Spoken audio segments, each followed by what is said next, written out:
আচ্ছা, এটা হচ্ছে আপনাদের ফাইনাল সাজেশন। এখানে মোট 40টা প্রশ্ন দেওয়া আছে। ইনশাল্লাহ এর মধ্যে থেকেই পরীক্ষায় আসার সম্ভাবনা সবথেকে বেশি। এটাই আপনাদের ভালো করে পড়তে হবে। তো এখানে যে 40টা প্রশ্ন আছে এর মধ্যে আমি কিছু প্রশ্ন কালকে আলোচনা করেছিলাম। যারা আসেন নাই তারা গতকালের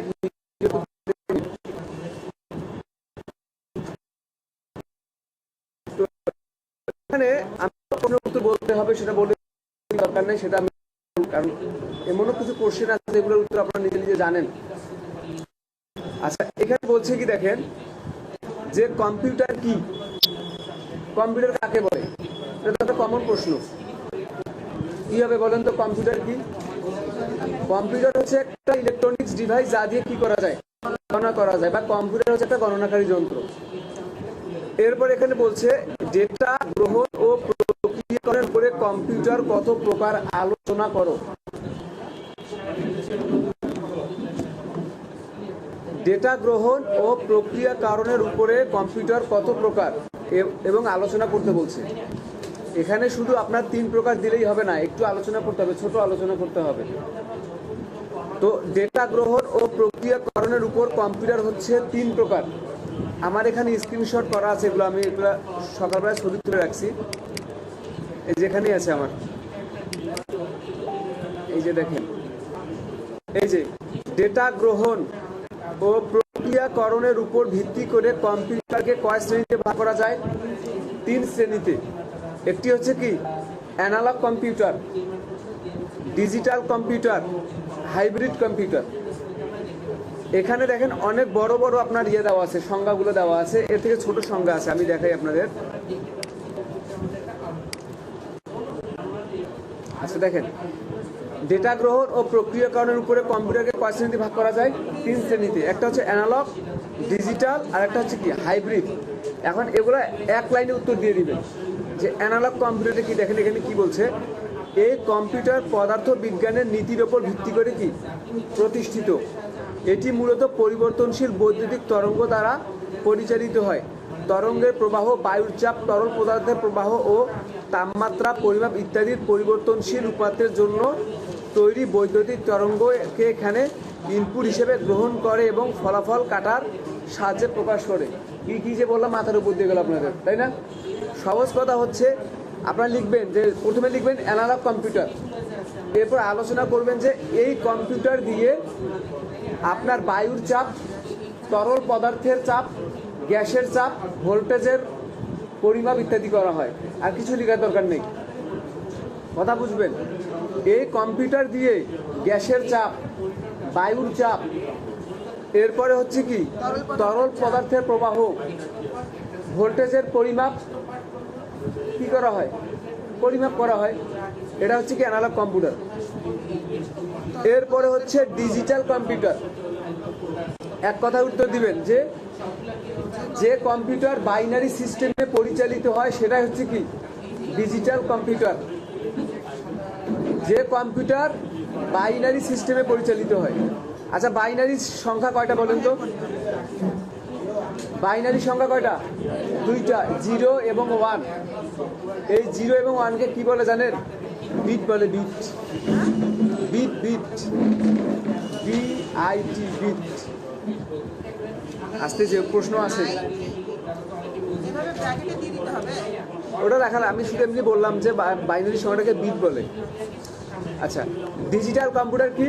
যে কম্পিউটার বাইনারি সিস্টেমে পরিচালিত হয়, পরিচালিত হয়ে হিসাব নিকাশের কাজ করে, সেটাই হচ্ছে কি ডিজিটাল কম্পিউটার। হাইব্রিড কম্পিউটার হচ্ছে কি এই যে অ্যানালগ কম্পিউটার এবং ডিজিটাল কম্পিউটারের সংমিশ্রণে যে কম্পিউটার তৈরি, সেটাকে বলা হচ্ছে কি হাইব্রিড কম্পিউটার। এতটুকু লেখায় লিখবেন, আর কোনো লেখার দরকার নেই, বুঝতে পারছেন? এগুলো আমি আপনাদের গ্রুপে দিয়ে দিব, একটু পড়ে নেবেন। আচ্ছা, আকার ও আয়তনের উপর ভিত্তি করে কম্পিউটার কত প্রকার বলেন তো? কত প্রকার? আকার ও আয়তনের উপর ভিত্তি করে কম্পিউটার 4 প্রকার: super, mainframe, mini, micro. Super, mini, mainframe, micro সবগুলো গ্রুপে দেওয়া আছে। হ্যাঁ, ডিজিটাল কম্পিউটার উদাহরণ এগুলা, সুপার, মিনি, মাইক্রো আর একটা মেইন ফ্রেম। আচ্ছা, এই যে ফাইবার অপটিক্যাল কেবল কি? 3 নম্বর প্রশ্ন, এটা কিন্তু আপনাদের বলি নাই। ফাইবার অপটিক্যাল কেবল কি? এটা ছবি তোলা আছে, পড়ে নেবেন। এই দেখেন,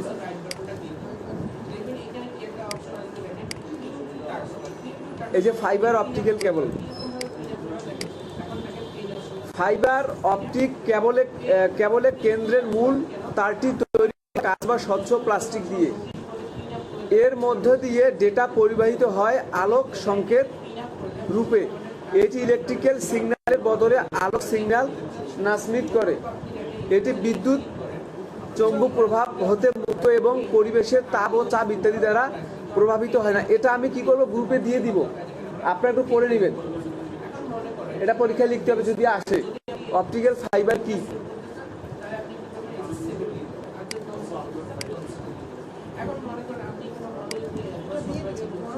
এখানে বলছে ফাইবার অপটিক, একই জিনিস এটা। আচ্ছা, এরপর বলছে জিপিএস কি? জিপিএস ট্র্যাকার কি? এটা পড়ছিলেন কোনোদিন? জিপিএস কি? আচ্ছা, জিপিএস কি? আমি একটু গুগলে যাই। আচ্ছা, গুগলে যাওয়ার প্রয়োজনে আমার এখানে ছবি তোলা আছে, স্ক্রিনশট মারাই আছে আমার এখানে। এই যে জিপিএস, দেখেন,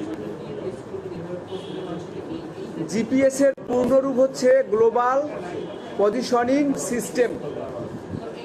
বিজ্ঞানের উন্নয়ন ও নতুন প্রযুক্তির উদ্ভাবনে এখন খুব সহজে ও নিখুঁতভাবে পৃথিবীর কোনো স্থানের অবস্থান সম্পর্কে জানতে যে প্রযুক্তি ব্যবহার করা হয় তার নাম কি? জিপিএস। মানে কোনো একটা জায়গার অবস্থান চিহ্নিত করার জন্য যে মাধ্যম ব্যবহার করা হয় বা যে প্রযুক্তি ব্যবহার করা, সেটা হচ্ছে কি? জিপিএস। আপনি গুগল ম্যাপে যাবেন, দেখবেন জিপিএস একটা লেখা আসে। এটা দিয়েই কিন্তু একটা কোনো নির্দিষ্ট জায়গার অবস্থান খুঁজে বের করা যায়। এটা একবার যদি ভালো করে পড়ে নেন 2-3 বার, দেখবেন অটোমেটিক লিখতে পারবেন এটা উত্তরটা। বিজ্ঞানের উন্নয়ন ও নতুন প্রযুক্তির উদ্ভাবনে এখন খুব সহজে ও নিখুঁতভাবে পৃথিবীর কোনো স্থানের অবস্থান সম্পর্কে জানতে যে প্রযুক্তি ব্যবহার হয় তার নাম কি? জিপিএস। গাড়ি, জাহাজ, প্লেন, ল্যাপটপ, এমনকি নতুন মডেলের মোবাইল ফোনেও এখন জিপিএস রিসিভার কি থাকে? এটা থাকে। বুঝতে পারছেন? আপনারা এগুলো লেখার প্রয়োজন নাই, এটা আমি গ্রুপে দিয়ে দিব, ওখান থেকে লিখে নেবেন। আর এখন লিখতে গেলে আপনাদের হারাই যাবে। হ্যাঁ, মেন কথাটা লিখবেন। এখানে বলছে কি জিপিএস কি? জিপিএস এর পূর্ণরূপটা দিবেন, যে জিপিএস কি? Global positioning system. এটা দিয়ে পৃথিবীর যে কোনো স্থানের অবস্থান খুব সহজে নির্ণয় করা যায়। আর এখানে বলছে জিপিএস ট্র্যাকার কি? এটা ছবি তোলা আছে। হ্যাঁ, এগুলো সব দিবেন, একটু খালি আপনাদের পড়াই দিই। জিপিএস ট্র্যাকার কি? জিপিএস ট্র্যাকার দেখেন কি বলছে। জিপিএস ট্র্যাকার এমন একটি ডিভাইস যা স্যাটেলাইটের মাধ্যমে গাড়ির অবস্থান নির্ণয় করে থাকে। এটা হচ্ছে কি? গাড়ির অবস্থান নির্ণয় করার জন্য জিপিএস ট্র্যাকারটা ব্যবহার করা হয়। এটা আমি স্ক্রিনশট করে রাখতেছি।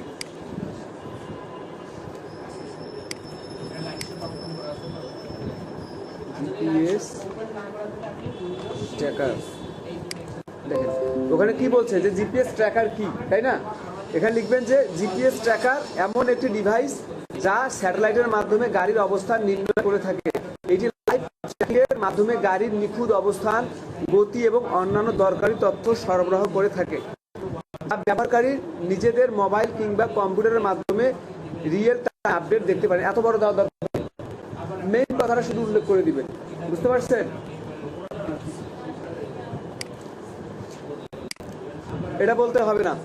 কম্পিউটারের কিবোর্ড কি? কম্পিউটারের কিবোর্ড হচ্ছে একটা কি? Input device. ফাংশন কি কতগুলো আছে? ফাংশন কি 12টা আছে। F1 থেকে F12 পর্যন্ত এগুলোকে বলা হয় কি? ফাংশন কি। এরপরে বলা হচ্ছে টাইটেল বার কি? এটা স্ক্রিনশট মারা আছে, দেখাচ্ছি আপনাদের।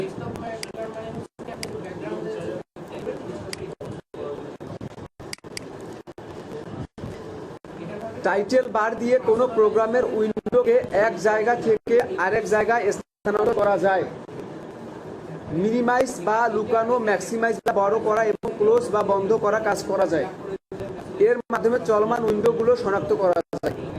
তাহলে টাইটেল বারতে কি করা যায়? আপনার যে উইন্ডোটা আছে, এই যে উইন্ডোটা, এটা তো পুরোটা টাইটেল বার, তাই না? এই যে এটা তো পুরোটাই টাইটেল বার। এটা দিয়ে কি করা যায়? আপনার ডকুমেন্টটাকে কি করা যায়? মুভ করা যায়। এই যে এটা দিয়ে কি আবার টাইটেল বারতে মিনিমাইজও করা যায়, যাচ্ছে না? টাইটেল বার দিয়ে রিস্টার ডাউন করা যায়। টাইটেল বার দিয়ে কি করা যায়? ক্লোজ করা যায়। আবার রিস্টার ডাউন করে এরকম করে মুভ করা যায়। বুঝতে পারছেন? সেই কথাটাই এখানে উল্লেখ করছে যে কই গেল ওটা, এই যে বলছে কি যে টাইটেল বার দিয়ে কোনো প্রোগ্রামের উইন্ডোকে এক জায়গা থেকে আরেক জায়গায় স্থানান্তর করা, মিনিমাইজ বা লুকানো, ম্যাক্সিমাইজ করা যায়। এতটুকু লিখবেন। বুঝতে পারছেন? টেক্সট বক্সের ব্যবহার প্রয়োগ লিখো। টেক্সট বক্সের মাধ্যমে আদেশগুলো কোনো লেখা জন্য টেক্সট বক্স ব্যবহার করা হয়। আদেশমূলক কোনো লেখার জন্য টেক্সট বক্স ব্যবহার করা যায় এবং এর একটা সুবিধা হচ্ছে আমরা যে কোনো জায়গায় মুভ করতে পারি। টেক্সট বক্স কিন্তু মুভ করা যায়। এই যে আপনাদের প্র্যাকটিক্যালি দেখাই, এটা আমি ইনসার্ট থেকে একটা টেক্সট বক্স নিলাম, এই যে লেখাটা লিখলাম না, আমি কিন্তু এখন এটাকে মুভ করতে পারবো। এই যে বুঝতে পারছেন? লিখবেন যে আদেশমূলক কোনো টেক্সট লেখার জন্য টেক্সট বক্স ব্যবহার করা হয় এবং টেক্সট বক্সের একটা সুবিধা হচ্ছে আপনি টেক্সট বক্সটাকে যে কোনো জায়গায় কি করতে পারবেন? মুভ করতে পারবেন। হার্ড ডিস্কের বর্ণনা দাও। এইচডিডি এর পূর্ণরূপ হচ্ছে কি? Hard disk drive. এই যে দেওয়া আছে এখানে।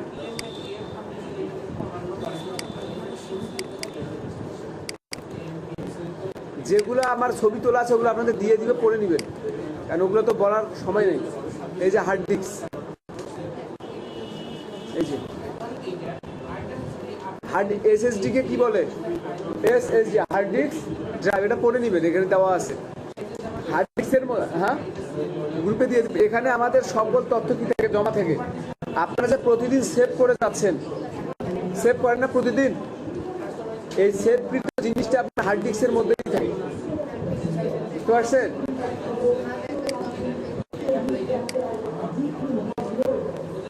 এটাকেই বলছি ওয়ার্ড খোঁজার পদ্ধতি লিখো। কিভাবে খুঁজবেন? ফাইন্ডের মাধ্যমে আপনি কি করেন? ওয়ার্ড খুঁজে বের করেন। একটি নতুন ওয়ার্ড দ্বারা কিভাবে প্রতিস্থাপন করা যায়, রিপ্লেসের মাধ্যমে করা যায়। প্রশ্নটা এমন ভাবে লিখবেন যাতে মার্ক কাটার কোনো ইয়ে না থাকে। আপনারা লিখবেন যে ওয়ার্ড খোঁজার ফাইন্ডের মাধ্যমে আমরা একটা নির্দিষ্ট ওয়ার্ড খুঁজে বের করি এবং ফাইন্ডের কিবোর্ড কমান্ড হচ্ছে কন্ট্রোল এফ। এটা যখনই করবেন মার্ক কাটবে না, একটা সামঞ্জস্যপূর্ণ চলে আসবে। আপনি প্রথম কথাটা লিখলেও মার্ক দিবে যে ফাইন্ডের মাধ্যমে একটি ওয়ার্ড খুঁজে বের করতে পারবেন। এরপরে বলছে একটি নতুন ওয়ার্ড দ্বারা কিভাবে প্রতিস্থাপন করা যায় লেখো, রিপ্লেসের মাধ্যমে। শেষে লিখে দিলেন যে রিপ্লেসের কিবোর্ড কমান্ড হচ্ছে কি? Control plus H. Control plus কি? এইচ। রিপ্লেসের কিবোর্ড কমান্ড দেখেন, এই যে কার্সর এখানে নিয়ে যান, এই যে রিপ্লেস লেখা আসছে, কন্ট্রোল প্লাস এইচ। প্রিন্টার কি? প্রিন্টার হচ্ছে একটা আউটপুট ডিভাইস যা দিয়ে ফলাফল বের হয়। শেষ, কোনো কিছু দেখার দরকার নেই। প্রিন্টার হচ্ছে একটা আউটপুট ডিভাইস যার মাধ্যমে ফলাফল প্রদর্শন করা যায় বা দেখা যায়। চেঞ্জ ক্যাশ কমান্ড দ্বারা কি কাজ করা যায় এবং কিভাবে করা যায়? চেঞ্জ ক্যাশ কমান্ড দ্বারা কি কাজ করা যায়?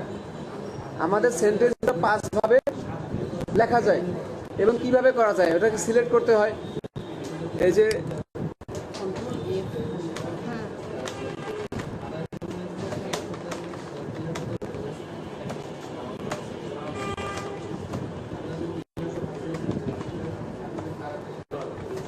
লেজি ডগ, আচ্ছা এটা আমার কি নরমাল করা আছে।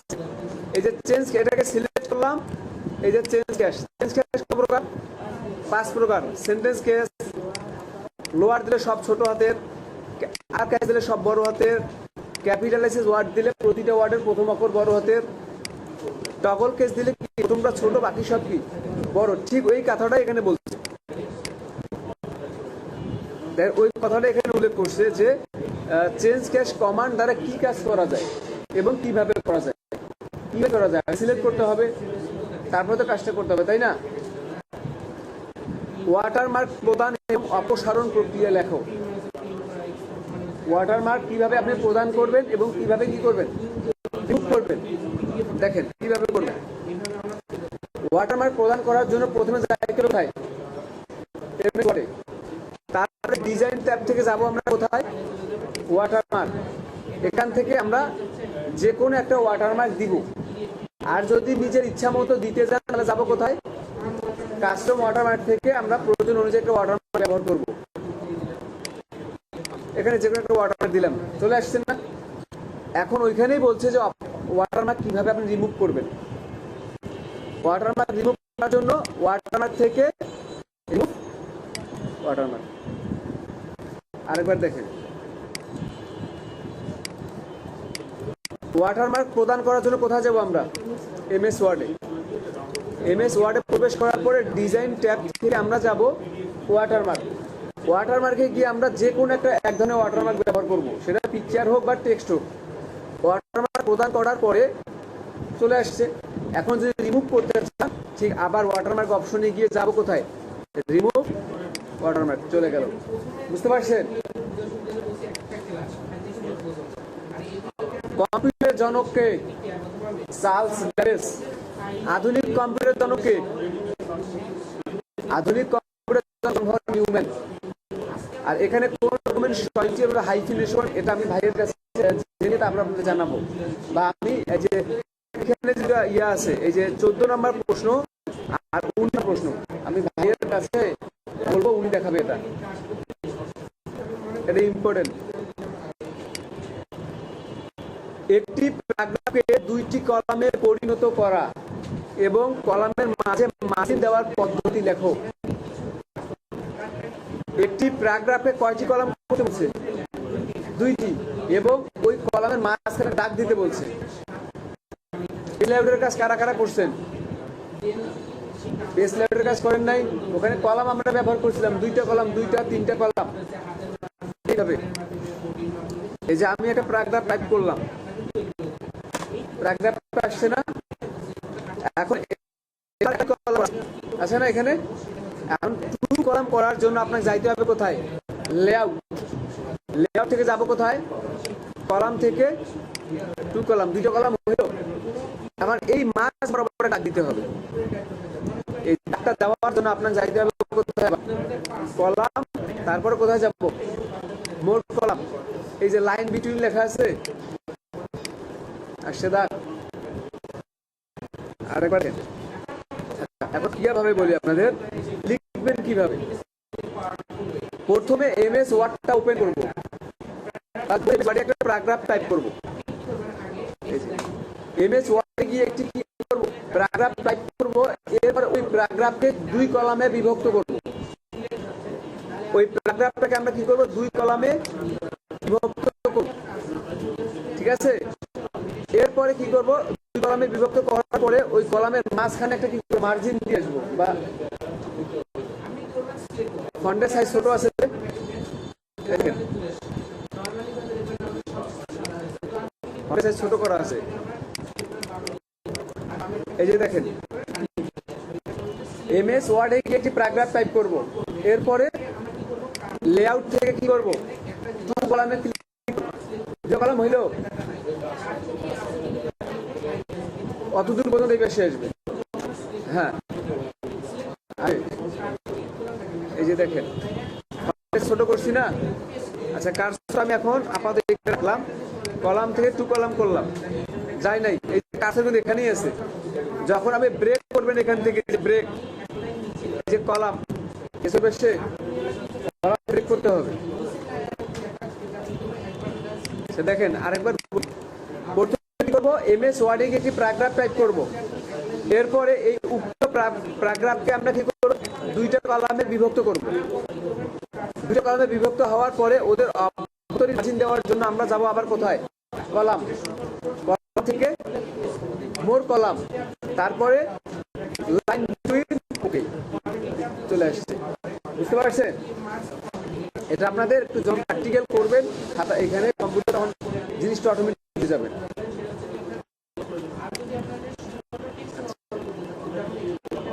বিট ও বাইট কি? কিছুক্ষণ আগেই বললাম বিট ও বাইট কি।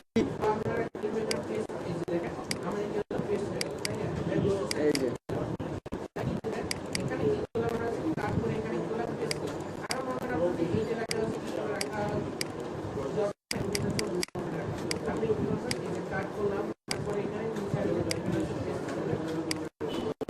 এখানেই ছিল না?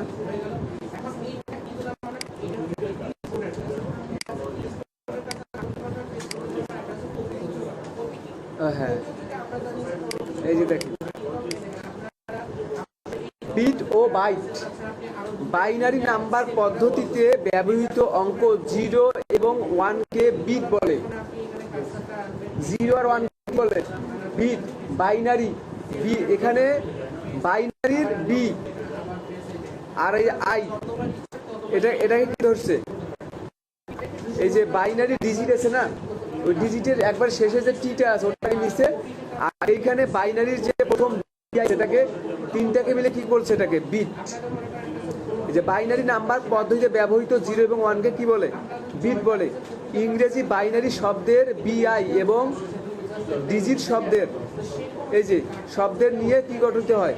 বিট শব্দটি তৈরি হয়েছে। কম্পিউটার স্মৃতি ধারণ ক্ষমতার পরিমাপের ক্ষুদ্র একক হিসাবে বিট শব্দটি কি হয়? ব্যবহৃত হয়। আর বিটে একক বাইট হয়। 8 বিটের কোড দিয়ে যে কোনো বর্ণ প্রকাশ করা যায়, মানে 8টা বিট মিলে কি হবে? একটা বর্ণ হবে।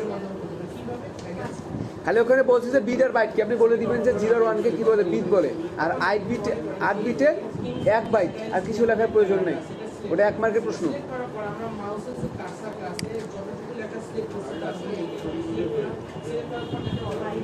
র্যাম ও রোম কি? বাইট হচ্ছে 8 বিটে 1 বাইট, যতটুকু বলবেন। র্যাম ও রোম কি? র্যাম হচ্ছে কি? Random access memory. আর রোম হচ্ছে কি? Read only memory. র্যাম হচ্ছে অস্থায়ী মেমোরি, আর রোম হচ্ছে কি? স্থায়ী মেমোরি। এটা লিখবেন যে র্যাম হচ্ছে অস্থায়ী মেমোরি আর রোম কি? স্থায়ী মেমোরি। র্যামের পূর্ণরূপ হচ্ছে র্যান্ডম অ্যাক্সেস মেমোরি, আর রোম হচ্ছে কি? Read only memory. এই যে এখানে আমি একটু গুগলে যাই,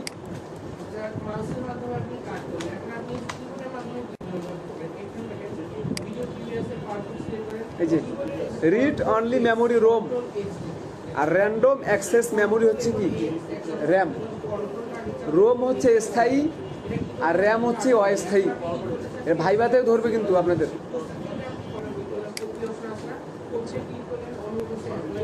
ড্রপ ক্যাপ এর প্রয়োগ এবং অপসারণ করার পদ্ধতি লিখো। ড্রপ ক্যাপ এর প্রয়োগ আপনি কিভাবে প্রয়োগ করবেন এবং কিভাবে অপসারণ করবেন। ড্রপ ক্যাপের কাজ করছেন? ড্রপ ক্যাপের কি কাজ বলেন তো? ওই যে একটা অক্ষর বড় থাকে 2-3 লাইন থেকে, একটা অক্ষর 2-3 লাইন থেকে, এটাকে বলা হয় ড্রপ ক্যাপ। ওয়ার্ডে আসি একটু।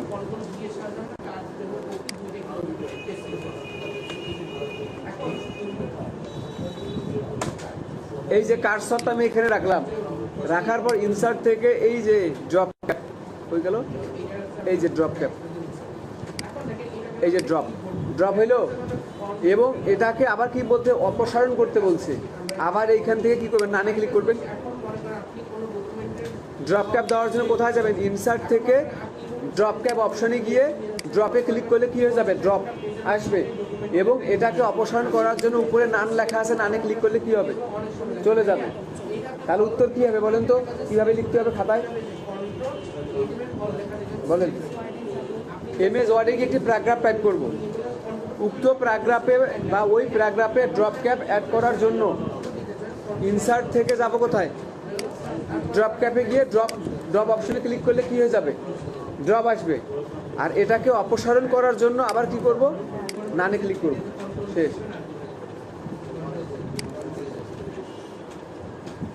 এই যে এটা ভাইকে বলবো নিয়ে করে নিবে এটা।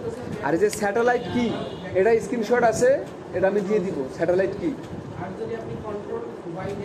এক্সেলের সাহায্যে কি কাজ করা যায়, কলাম ও সারি কতগুলো আছে। এক্সেলের সাহায্যে কি কাজ করা যায়, এক্সেলের প্রথম ক্লাসটাতে বলা হয়েছিল যে এক্সেলের হিসাব নিকাশ, গ্রাফ, লেখচিত্র বিশ্লেষণ ইত্যাদি কাজ করা হয়। আর কলাম কতগুলো আছে বলেন তো, কলাম কতগুলো আছে? কলাম হচ্ছে 16,384টা। আর কলাম হচ্ছে 10 লক্ষ না, সারি, কলাম হচ্ছে 16,384 আর সারি হচ্ছে 10,48,576। এই যে এইখানে তো আছে।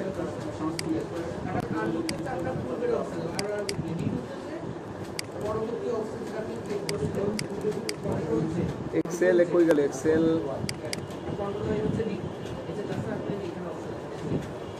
এই যে সারি হচ্ছে 10,48,576 আর কলাম হচ্ছে কত, 16,384।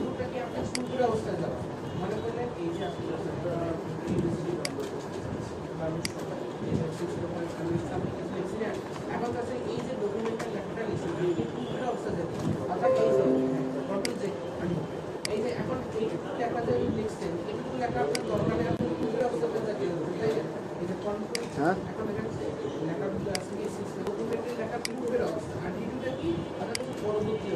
কন্ট্রোল চেপে অ্যারোস কি নিচেরটা চাপেন, 10,48,576 আসছে।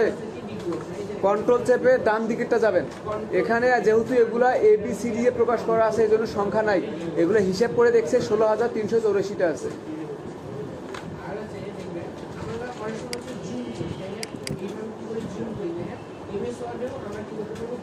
পেস্ট স্পেশাল কমান্ডের মাধ্যমে পেস্ট লিঙ্ক এর ব্যবহার লিখো। পেস্ট স্পেশাল কমান্ডের মাধ্যমে পেস্ট লিঙ্ক এর ব্যবহার, আচ্ছা এটা ভাইয়া বুঝিয়ে দিবে। দেখেন এখানে কি বলছেন, একই সেলে একাধিক লাইন টাইপ করার পদ্ধতি লিখো। মানে একটি সেলে, আপনি এক্সেলে গেছেন, দেখেন এই যে আপনি এক্সেলে আসছেন, এখানে আমি এই যে টাইপ করলাম, আমি লিখলাম স্যালারি, আমি লিখলাম যে MD মাহমুদুল। এরপরে আমাকে নিচে লিখতে হবে, কি করতে হবে, নিচে লিখতে হবে। নিচে আসার জন্য কি করবেন জানেন, অল্টার ইন্টার, কি করতে হবে, অল্টার ইন্টার বা র্যাপ টেক্সট চালু করতে হবে। এই যে অল্টার ইন্টার দেন, কার্সর নিচে আসছে, এখন লেখেন ইসলাম মানে যে লেখা গেল।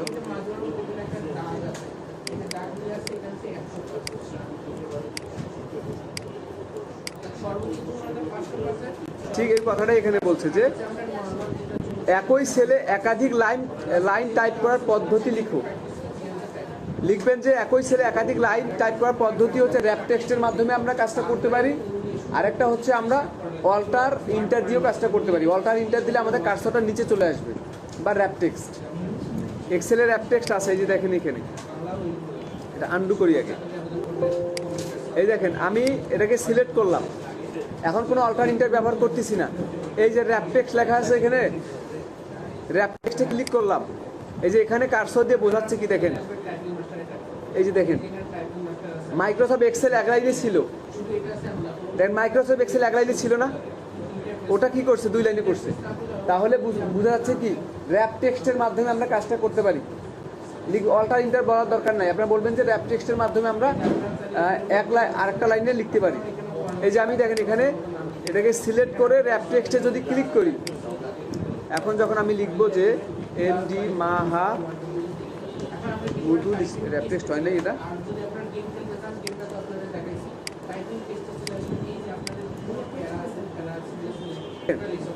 আমি কিন্তু এবার র্যাপ টেক্সট করছি, র্যাপ টেক্সট দেখেন সিলেক্ট হয়ে আছে এখানে। এখন যদি আমি লিখি MD মাহমুদুল, দেখেন অটোমেটিক নিচে চলে আসতেছে, বুঝতে পারছেন? তাহলে লিখবেন যে এক্সেলে এক সেল থেকে অন্য সেলে লেখা টাইপ করার জন্য র্যাপ টেক্সট ব্যবহার করতে হবে। এক্সেলে এই যে দেখেন প্রশ্ন দেখেন কি বলছে, একই সেলে একাধিক লাইন টাইপ করার জন্য র্যাপ টেক্সট ব্যবহার করতে হবে, বা র্যাপ টেক্সটের মাধ্যমে আমরা একই সেলে একাধিক লাইন টাইপ করতে পারি। শুনটা ওরা ভাইয়ের কাছে আমি শুনে আপনাদের জানাবো। গ্লোবাল ভিলেজ কি, এটা ছবি তুলে আপনাদের পাঠাবো। আইসিটির ফুল ফর্ম কি? Information and communication technology. এটা কালকে বলছি। স্ট্যাটাস বার কি? একই বারে 4-10 এটা লেখা, এটা বলছি কালকে, এটা কালকে বলছি। হ্যাঁ, কেন মাথা থাকবে না? এগুলো তো কালকে বলে দিচ্ছি আপনাদের, সময় তো কম।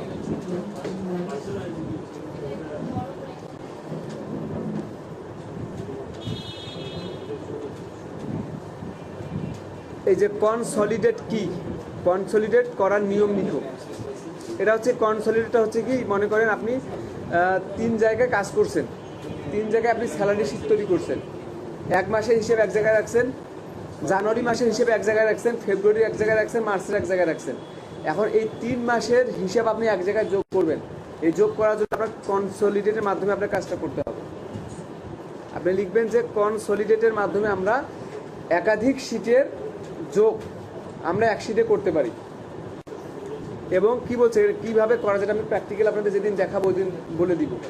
তাহলে আপনি আপাতত মনে রাখেন কনসলিডেটের মাধ্যমে আমরা কি করতে পারি, একাধিক জায়গার আপনার যোগগুলো আমরা এক জায়গায় যোগ করতে পারি। এই যে আমি যদি একটু ইয়েতে যাই, কনসলিডেট, এটা ছবি তোলা আছে অবশ্যই।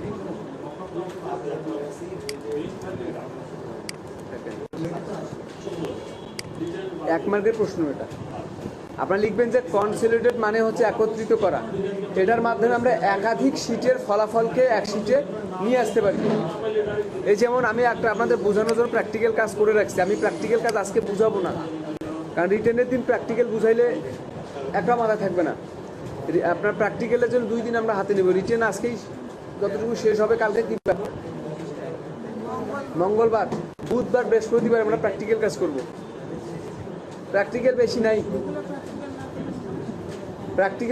প্র্যাকটিক্যাল আপনার তো ওই যে কি বলে পাওয়ার পয়েন্টের কাজ তো একবারই করতে পারবেন। 3-4টা স্লাইড নেবেন, প্রথম স্লাইডে লিখতে হবে যা। এক্সেলে আপনি 4টা স্লাইড নেবেন, এক্সেল 4টা ফিল নিয়ে বা 10টা ফিল নিয়ে ডাটা এন্ট্রি করতে হবে। আর বাংলাতে একটা সিভি টাইপ করতে হবে। হ্যাঁ, বাংলা লিখতে হবে না। আপনি লিখবেন বাবার নাম, মায়ের নাম, যেগুলো আপনি সিভি মনে রাখি না, আপনার মুখস্থ করে ইয়ে করতে হবে। এটা সিভির ফরম্যাট দেখেন যে সিভিগুলো কেমন হয়।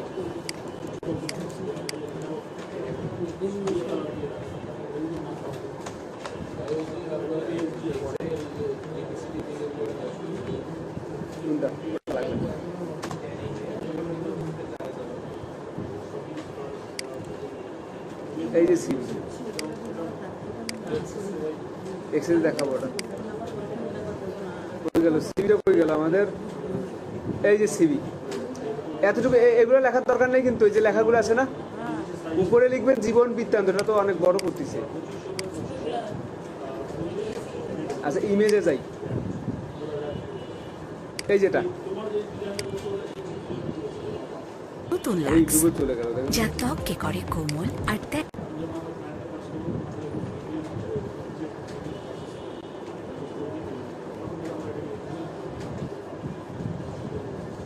এটাই না?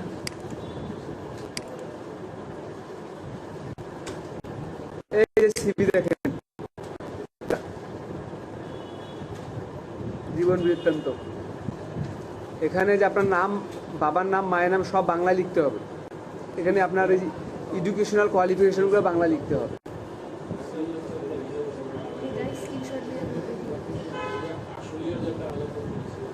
হ্যাঁ, ওটা হ্যাঁ 2টা পড়ে নেবেন, যে কোনো একটা আসবে, হয় সিভি না হলে ওটা দরখাস্ত। এই যে সিভি, এটা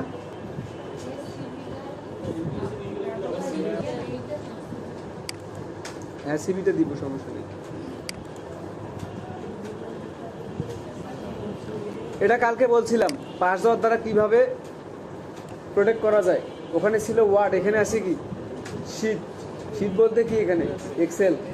ওটাতে যেভাবে করছেন এখানে বলিয়ে না যে এমএস ওয়ার্ডে প্রথমে প্রবেশ করব।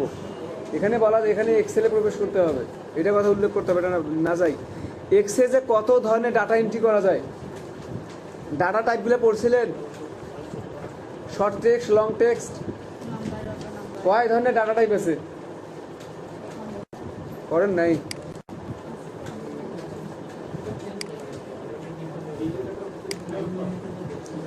এই দেন কত ধরনের ডাটা টাইপ আছে এখানে।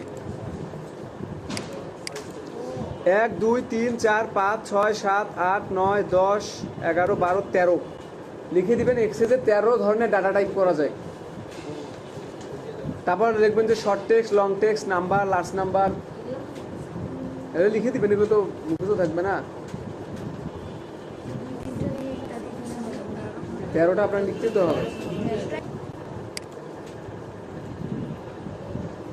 মাইক্রোসফট এক্সেসে কুয়েরি কেন ব্যবহার করা হয়? তথ্যকে, অনেকগুলো তথ্য থেকে নির্দিষ্ট একটা তথ্যকে আলাদা করার জন্য কুয়েরি ব্যবহার করা হয়। একটি নির্দিষ্ট তথ্যকে আলাদা করার জন্য বা আলাদা করে দেখার জন্য কুয়েরি ব্যবহার করা হয়। লিখে নেন, অনেকগুলো তথ্য থেকে একটি নির্দিষ্ট তথ্যকে আলাদা করে দেখার জন্য কুয়েরি ব্যবহার করা হয়। অনেকগুলো তথ্য থেকে একটি নির্দিষ্ট তথ্যকে আলাদা করার জন্য কুয়েরি ব্যবহার করা হয়। তাকে নির্দিষ্ট জায়গা লিখলে হয়। আলাদা করার জন্য কুয়েরি ব্যবহার করা হয়।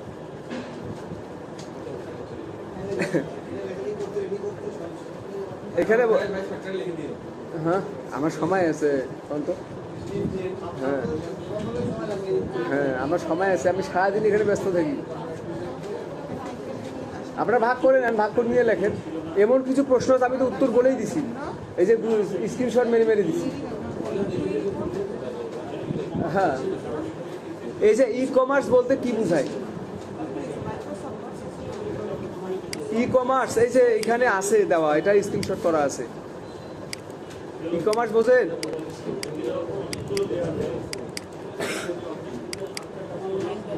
অনলাইন ব্যবসা। এই যে ই কমার্স দেখেন, ইলেকট্রনিক্স কমার্সকে সংক্ষেপে কি বলে? E commerce. এই যে এতটুকু উত্তর, ইন্টারনেট ব্যবহার করে যে কোনো পণ্যের বেচাকেনাকে কি বলে? E commerce. এতটুকুই লিখবেন। ইলেকট্রনিক্স কমার্সকে সংক্ষেপে কি বলা হয়? E commerce. ইন্টারনেট ব্যবহার করে যে কোনো পণ্যের বেচাকেনা করার প্রক্রিয়াকে কি বলে? E commerce. এতটুকু উত্তর লিখবেন, আর বেশি লেখার দরকার নেই।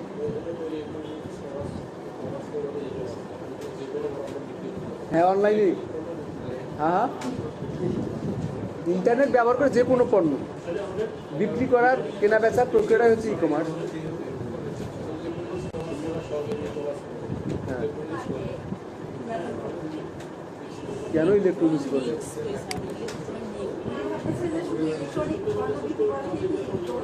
এখানে সবগুলো প্রোডাক্ট বিক্রি করা যাবে, এটা আপনার। আচ্ছা এখানে দেখেন, কম্পিউটারের প্রধান অংশ কয়টি ও কি কি? কি কি বলেন? প্রধান অংশ কয়টা? 4টা। কি কি? হ্যাঁ হ্যাঁ হ্যাঁ। আর কম্পিউটারের প্রধান অংশ হচ্ছে 2টি, হার্ডওয়্যার আর সফটওয়্যার। এখানে ইয়ে চাই নাই, দেখেন কই গেল? 31 না? কয়টি ও কি কি, এটা তো উদাহরণ চাইনি।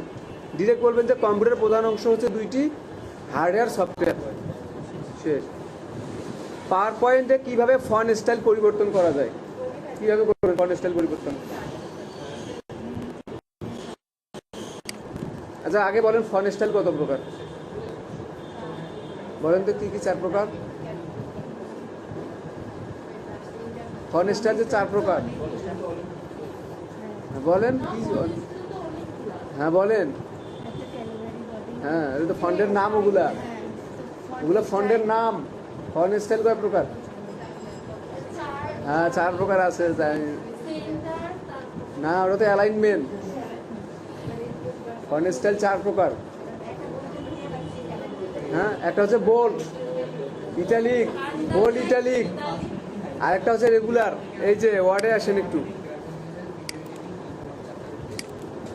এই যে দেখেন তো ফন্ট স্টাইল কত প্রকার? Regular, italic, bold, bold italic. প্রথমে আমাদের নর্মাল থাকে কি? রেগুলার থেকে, তারপর ইটালিক, বোল্ড আর বোল্ড ইটালিক। আপনার বলছে পাওয়ার পয়েন্টে আপনি কীভাবে ফন্ট স্টাইল পরিবর্তন করতে পারেন। তাহলে পাওয়ার পয়েন্ট যাবেন, এখানে টাইপ করতে হবে আগে। আপনার লিখলেন, লিখে কী করবেন? এখান থেকে আপনি সিলেক্ট করে বোল্ড দিতে পারেন, ইটালিক দিতে পারেন, এগুলাই তো সিলেক্ট করে ফন্ট স্টাইল থেকে যে কোনো একটা ফন্ট আমরা সিলেক্ট করবো, যে কোনো একটা ফন্ট স্টাইল সিলেক্ট করবো। এখানে 4 প্রকারই আছে। এই যে আমি দিলাম বোল্ড ইটালিক, তাহলে আমার পুরো লেখাটা বোল্ডও হবে এবং ইটালিকও হবে। এই যে বোল্ড ইটালিক হয়ে গেছে, এই দেখেন এই দুটাই সিলেক্ট হয়ে আছে এখানে।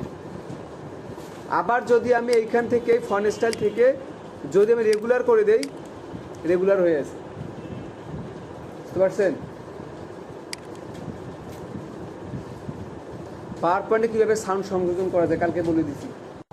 ইনসার্ট থেকে মিডিয়া, মিডিয়া থেকে অডিও সাউন্ড অ্যাড করে নেবেন। মাউস কি একটা ইনপুট ডিভাইস, মাউসের বাটন কয়টি? যুক্তক্ষর লিখতে কি কি টাইপ করতে হয়? জে জি শিফট এন, ভাইভাতে এটা ধরবেই ধরবে, এগুলো কিন্তু আসে। যে যুক্তক্ষর টাইপ করতে কি কি টাইপ করতে হয়? ইংলিশ জে জি শিফট এন। বাংলায় কি হবে বলেন?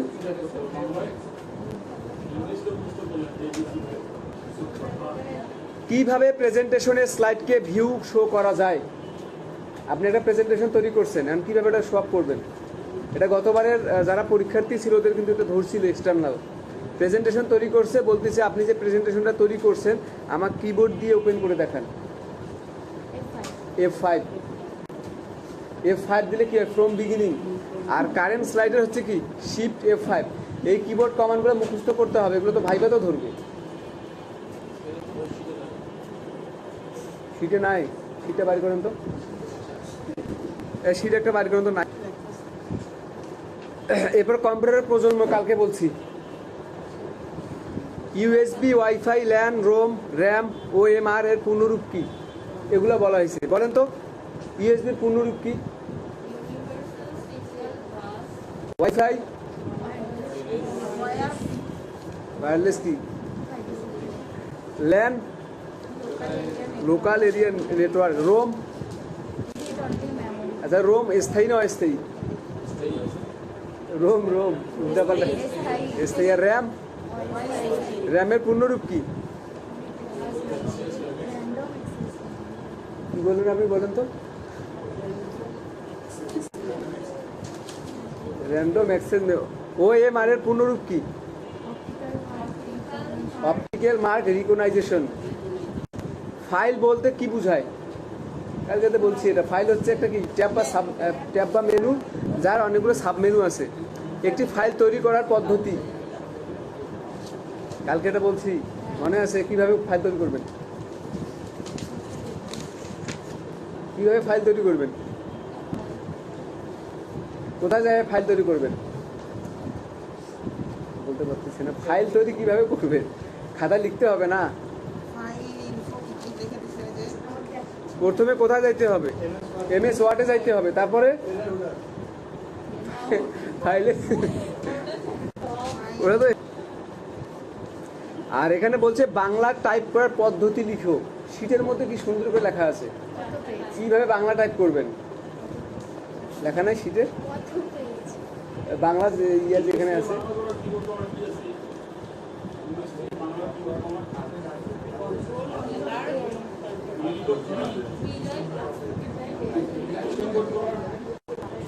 তাহলে বাংলা টাইপ করার পদ্ধতিটা হচ্ছে কি, প্রথমে কি করতে হবে? শীটের মধ্যে তো লেখা আছে না, প্রথমে হচ্ছে আপনার হোম মেনুতে ক্লিক, তারপরে ফন্টে গিয়ে ফন্ট সিলেক্ট করতে হবে। কি ফন্ট সিলেক্ট করবেন? বাংলা টাইপিং সুতুনি এমজে। তারপরে কিবোর্ড থেকে কন্ট্রোল অল্টার বি দিলে কি হয়ে যাবে? বিজয় চালু হবে। আর যদি কন্ট্রোল অল্টার ভি দেন তাহলে কি হবে? ইউনিকোড হয়ে যাবে। বুঝতে পারছেন?